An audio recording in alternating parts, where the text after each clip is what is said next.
சண்முகம் புடவையை எடுத்துட்டாரு. எடுத்துட்ட உடனே அப்படியே பார்க்குறாங்க. "என்ன உங்கள் வயிறு ஒரு மாதிரி பெருசாக இருக்குது?" அப்படின்னு சொல்லிட்டு உஷா கேட்குறாங்க.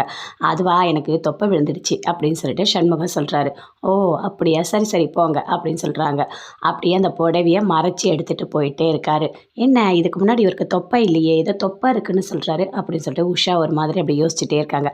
புடவையை கொண்டு வராரு. கொண்டு வந்து சண்முகம் கொடுக்குறாரு. "இந்தா பொண்ணு நீ கேட்ட புடவை" அப்படின்னு சொல்லிட்டு. ரொம்ப தேங்க்ஸ். மறுபடியும் நான் இந்த புடவையை உங்ககிட்ட கொடுத்தேன்னா அதே மாதிரி அங்கே வச்சுருங்க" அப்படின்னு சொல்லிட்டு பொன்னி சொல்கிறாங்க. சரி சரி கண்டிப்பாக நான் அப்படியே பண்ணிடுறேன்" அப்படின்னு சொல்லிட்டு சண்முகம் அங்கேருந்து போகிறாரு. "என்ன பொன்னி எல்லாம் ரெடி பண்ணிட்டியா?" அப்படின்னு சொல்லிட்டு சக்தி சொல்கிறாரு. எல்லாம் ரெடி பண்ணிகிட்டே தாங்க இருக்கேன். எல்லாமே கரெக்டாக எடுத்து வச்சிடு சரியா? ஆனால் நீயும் நானும் சேர்ந்து போகிறோன்னு மட்டும் எதுவுமே சொல்லிடாத.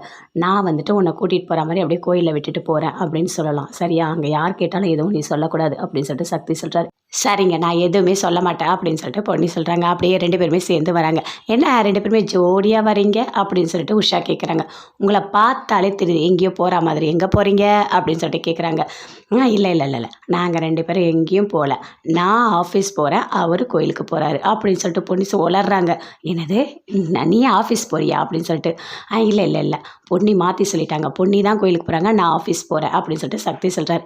"ஏண்டா ஏதோ சந்தேகமாக இருக்கே, 2 பேரும் சேர்ந்து ஒன்றா போகிறீங்க வளர்றீங்க" அப்படின்னு சொல்லிட்டு உஷா கேட்குறாங்க.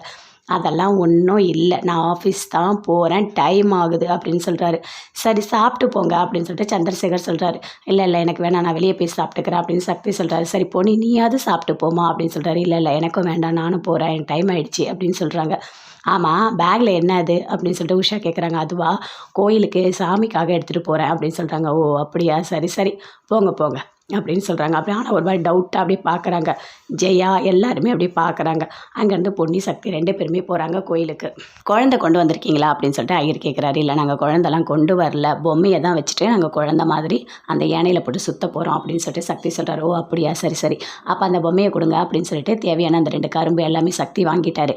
வாங்கிட்டு யானை கட்டி அதில் அந்த பொம்மை குழந்தைய வச்சுட்டு 2 பேருமே சேர்ந்து அப்படியே சுற்றி வராங்க. அப்போ ஒருத்தவங்க பார்க்குறாங்க. "என்ன ரொம்ப நாளாக குழந்தை இல்லைன்னு வந்திருக்கீங்களா? சீக்கிரமாகவே உங்கள் 2 பேருக்கு நல்லபடியாக குழந்தை பிறக்கும்" அப்படின்னு சொல்கிறாங்க. அதை கேட்டோடனே பயங்கர சந்தோஷமாக பொன்னி சந்தோஷமாக சிரிச்சிட்டே வராங்க. இவங்க 2 பேர் பரிகாரம் பண்ணுறத கரெக்டாக பிரீத்தி கோயிலுக்கு வந்திருக்காங்க. வந்தவுடனே அங்கே பார்க்குறாங்க. பார்த்துட்டு என்ன இவங்க 2 பேரும் சேர்ந்து ஏனையில் இதை குழந்தைய வச்சு சுற்றுற மாதிரி இருக்குது அப்படின்னு சொல்லிட்டு பயங்கரமாக ஷாக் ஆகுறாங்க. அப்போ ஒருத்தவங்களை கூப்பிடுறாங்க. "இங்கே வாங்கம்மா, அவங்க எதுக்காக இதை பண்ணிகிட்ருக்காங்க" அப்படின்னு சொல்லிட்டு பிரீத்தி கேட்குறாங்க. "அவங்களா ரொம்ப நாளாக குழந்தை இல்லைன்னா இந்த பரிகாரம் பண்ணால் குழந்தை நல்லபடியாக பிறக்கும், அதனால தான் அவங்க பண்ணிகிட்ருக்காங்க" அப்படின்னு சொல்கிறாங்க. "ஓ அப்படியா, உங்களுக்கு தெரியுமா?" அப்படின்னு சொல்கிறாங்க. "எனக்கு ரொம்ப வருஷமாக நான் இங்கே தான்மா இருக்கேன், எல்லாமே எனக்கு தெரியும், அவங்க அதுக்காக தான் பண்ணுறாங்க, கண்டிப்பாக உங்களுக்கு சீக்கிரமாக குழந்தை பிறந்துரும்" அப்படின்னு சொல்லிட்டு அங்கேருந்து போகிறாங்க. அதை கேட்டோன்னே பிரீத்தி பயங்கரமாக ஷாக் ஆகுறாங்க. "என்னது குழந்தை பிறந்துருமா?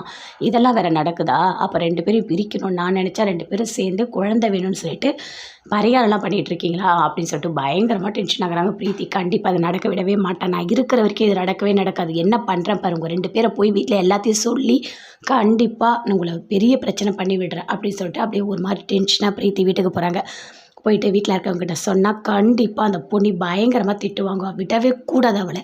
எவ்வளோ தைரியம் இருந்தால் பிரிக்கணும்னு நினச்சா 2 பேரும் சேர்ந்து சந்தோஷமாக கோயிலுக்கு போகிறீங்களா? இருங்க வரேன்.